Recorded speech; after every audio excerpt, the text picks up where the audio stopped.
The sky had not been blue for days. It burned instead, streaked with violet fire and crawling shadows as alien ships drifted like predators above the broken remains of the city. Sergeant Ayan Malik pressed his back against a shattered concrete wall, forcing himself to stay still despite the tremor in his muscles. Smoke coated his lungs, every breath tasting like ash and metal, and somewhere in the distance, something heavy collapsed with a hollow, final sound. Humanity was losing. That truth no longer needed to be spoken. It hung in the air like the dust, choking and undeniable. Ayan adjusted his grip on his rifle, though he knew it wouldn't matter much. He had seen what their weapons could do, how easily they cut through armored vehicles and fortified bunkers, as if they were paper. Against that kind of power, a standard-issue rifle felt like a child's toy. Still, he held it because it was something, and because letting go would mean accepting what came next. He wasn't ready for that. Not yet. A faint scrape of movement behind him drew his attention, and his head turned slightly. In the shadows, partially concealed beneath a fallen beam, a large dog watched him with alert, steady eyes. Its fur was matted with dirt and streaked with dried blood. One ear torn, its breathing slow but controlled. Despite the chaos around them, the animal remained silent, disciplined in a way that mirrored Ayan's own training. He met its gaze for a moment, and something unspoken passed between them. Recognition, trust, survival. The dog had stayed when everything else had fallen apart. That alone made it more reliable than most of what was left in this war. Ayan gestured subtly, a small motion of his hand, and the dog lowered itself further into the shadows. It understood. It always understood. That thought brought a brief, fragile steadiness to his racing mind. He wasn't alone, not entirely. The sound came next, a low, almost melodic hum that vibrated through the ground before it reached the ear. Ayan's body tensed instantly. He had learned that sound too well. It meant they were close. Figures emerged through the drifting smoke, tall and impossibly thin, their elongated limbs moving with unnatural grace. Their skin reflected the faint glow of the burning sky, a pale gray stretched over angular frames, and their large, dark eyes seemed to absorb the light around them. There were 4 of them, spreading out with quiet precision, their movements coordinated without a single spoken word. Each carried a weapon that pulsed faintly with contained energy, casting dim, shifting patterns across the rubble. One of them paused, tilting its head slightly as if listening to something beyond human perception. Ayan held his breath, forcing every instinct to remain still, to become part of the ruin itself. His heart pounded so loudly he was certain it would give him away. A soft, distorted sound broke the silence. It took him a moment to realize it was laughter. Another of the creatures joined in, the noise echoing strangely, as though it had been learned rather than felt. One of them gestured toward a small, flickering holographic display that sprang to life in the air between them. Images shifted rapidly. Animals, human environments, fragments of data pulled from whatever system still functioned. Ayan caught glimpses, livestock, birds, and then dogs. Dozens of breeds flashed across the projection. The aliens' laughter grew sharper. Domesticated, one of them said in a clipped, mechanical version of human language. Subservient, genetically conditioned for obedience. Emotionally dependent, another added, its tone carrying a clear note of amusement. They formed bonds with their handlers. Inefficient. The first tilted its head again, studying the image of a dog sitting beside a human. Weak. Ayan's jaw tightened, though he didn't move. The words weren't meant for him, but they struck something deep and instinctive. He resisted the urge to glance back toward the shadows where the dog lay hidden. They rely on these creatures, a third alien observed, its voice smooth and detached. A species that binds itself to lesser forms demonstrates inherent inferiority. More laughter followed, cold and echoing. Behind Ayan, the dog remained silent, but its posture had changed. The stillness was no longer passive.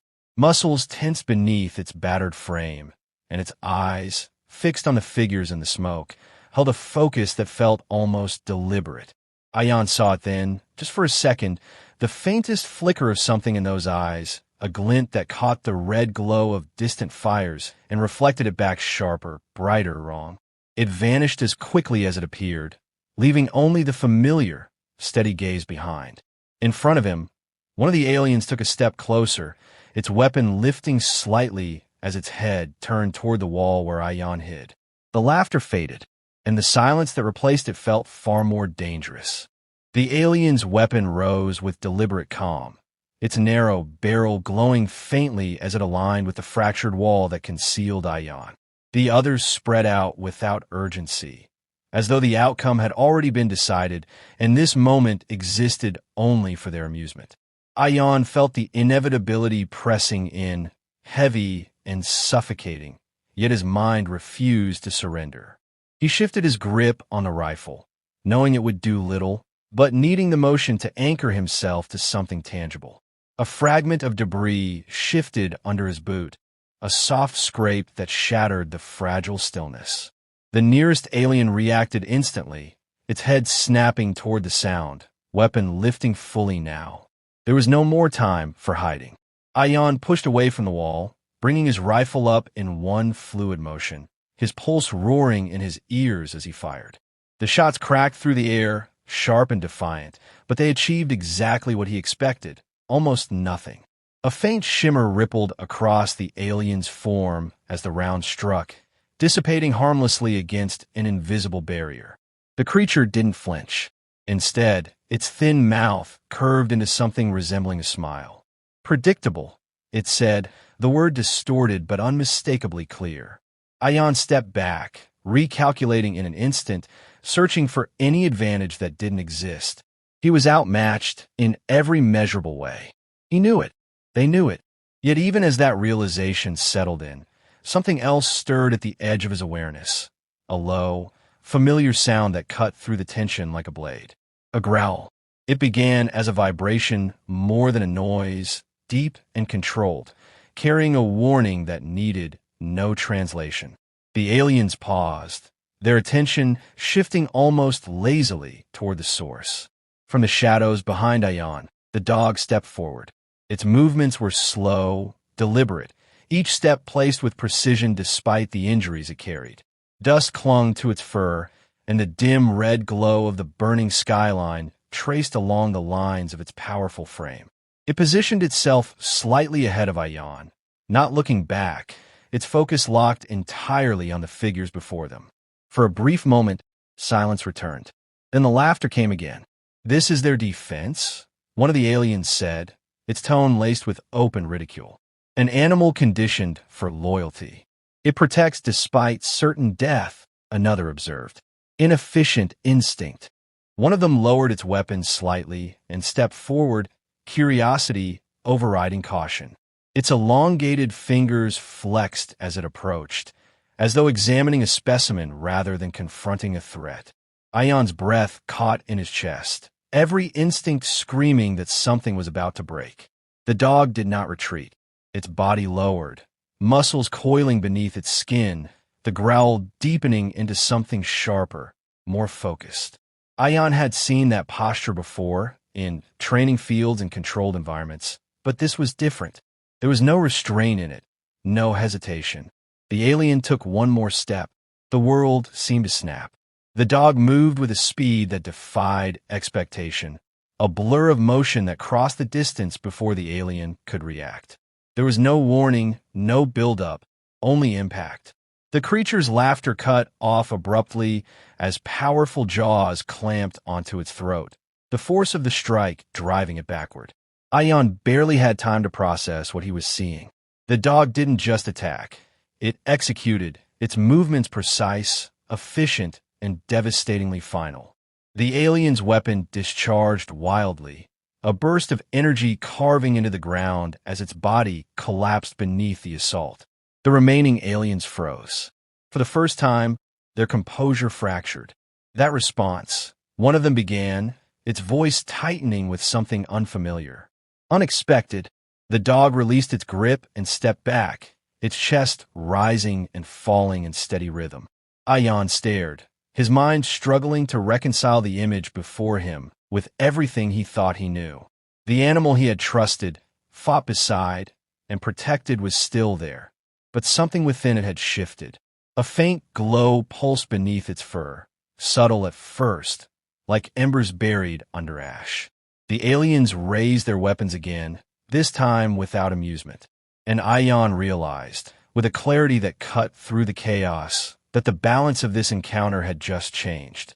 The shift in the air was immediate and undeniable, as if the battlefield itself had recognized a new force at work. The remaining aliens adjusted their stance, weapons rising in perfect synchronization, their earlier amusement replaced by something colder and more precise. Ion felt it too, the subtle recalibration of intent, and for the first time since the encounter began, he saw hesitation in their movements. The dog did not give them time to recover. It moved again, faster than before, its body a streak of motion that blurred against the ruined landscape. A beam of searing energy lanced toward it, fired with calculated timing. Yet the shot struck only empty ground, scattering molten debris into the air. The dog had already shifted course mid-stride, its movements fluid and impossibly adaptive, closing the distance with relentless purpose. One alien attempted to track it, adjusting its aim in rapid increments, but the calculation failed. The dog collided with it from the side, the impact brutal and efficient, driving the creature into the rubble with a force that cracked stone. There was no pause, no wasted motion. Teeth found purchase, and the alien's weapon discharged once before falling silent. Ion watched, his breath unsteady, as the fight unfolded with a clarity that bordered on disbelief. This was not blind aggression. There was strategy in every movement, an awareness that extended beyond instinct. The dog anticipated attacks before they were fully executed, weaving through lines of fire as though it could read the intent behind each trigger pull. The remaining aliens regrouped, their formation tightening, weapons overlapping in a coordinated attempt to limit its movement.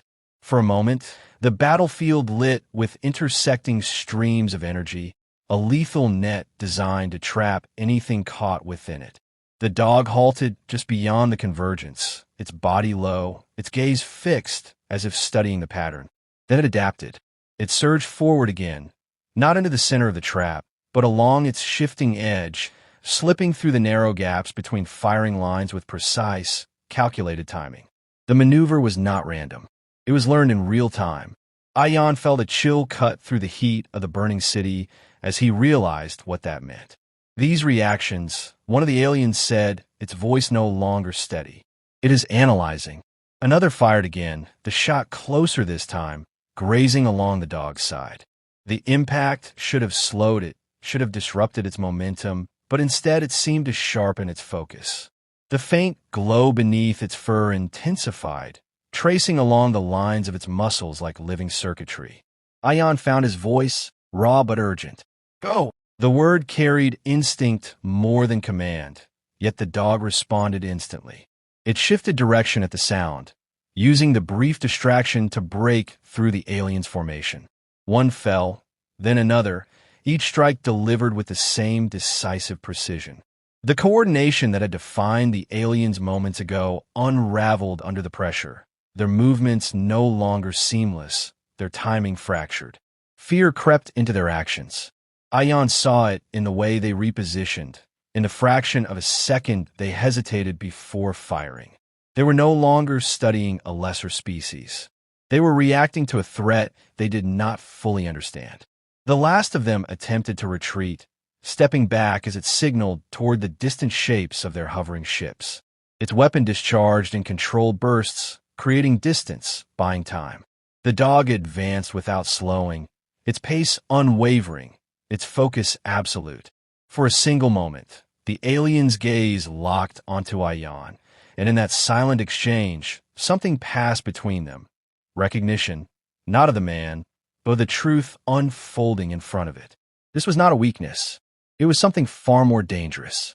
The dog lunged, closing the final gap before the alien could complete its signal, and the battlefield fell into a sudden, heavy silence as the last of the immediate threat was brought down.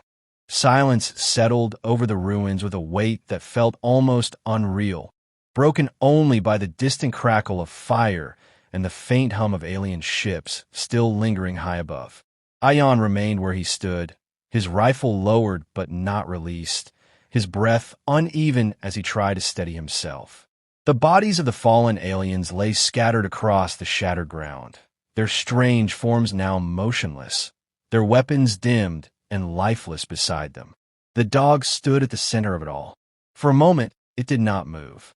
Its chest rose and fell in a slow, controlled rhythm, and a faint glow beneath its fur pulsed once, then again, before gradually fading.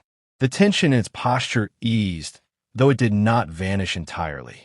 When it finally turned, its gaze found Ion, and the intensity that had defined it in battle softened into something familiar. Ion exhaled, a breath he hadn't realized he'd been holding. "You're still here," he said quietly, the words rough but steady. The dog stepped toward him, each movement deliberate, and stopped just within reach. Ion hesitated for a fraction of a second before lowering his hand to rest against its head. The fur was warm, solid, real. Whatever had happened, whatever he had just witnessed, this was still the same companion that had followed him through chaos and ruin without hesitation. Above them, the sky shifted. One of the distant ships adjusted its position, its massive silhouette gliding across the burning horizon. Ion's attention snapped upward, his body tensing as the low hum intensified. He expected retaliation, a decisive strike meant to erase what had just occurred, but it did not come. Instead, the ships held their distance, their movements restrained, as though recalculating. "They're watching now," Ion murmured, more to himself than to the dog. "They're not laughing anymore." The thought settled heavily in his mind. The aliens had come to Earth with certainty, with the belief that superiority was measured in control and efficiency. They had dismissed everything that did not fit that framework, including the bond between human and animal. Now, that dismissal had cost them. Ion crouched, scanning one of the fallen aliens more closely. Its features, once animated with cold amusement, were now frozen in something closer to confusion. He studied the weapon beside it, resisting the urge to reach for it, knowing instinctively that it would not change the balance the way the dog had. "They thought strength meant distance," he said, his voice gaining clarity as the realization took shape. "No attachment, no hesitation, just command and execution." The dog remained still beside him, its presence grounding, attentive without distraction. "We did the opposite," Ion continued. "We built trust. We fought beside something that chose to stand with us." He rose slowly, his gaze lifting once more to the sky. The ships had begun to reposition, not in attack formation, but in something more cautious, more deliberate. Lines shifted, gaps widened. It was subtle, but it was there. They were adapting. Ion tightened his grip on his rifle, not out of desperation this time, but out of resolve. "Good," he said under his breath. "Now you're learning." The dog moved to his side, aligning itself with him as if anticipating the next step. There was no command given, no signal exchanged, yet the understanding between them remained absolute. Ion glanced down at it, a faint, determined smile breaking through the exhaustion. "You're not a weapon," he said quietly. "You never were." The dog's ears flicked slightly, its gaze forward, focused. "You're the reason we're still in this." In the distance, a faint echo carried across the ruined landscape, a low, distant bark, followed by another. Ion's head turned slightly, his expression sharpening as he listened. It wasn't imagination. It was an answer. He looked back to the sky, where the alien ships hovered in uneasy silence, their dominance no longer unquestioned. "Let them come," Ion said, his voice steady now. Beside him, the dog stood ready, no longer hidden, no longer underestimated. And far above, for the first time since the invasion began, the invaders hesitated.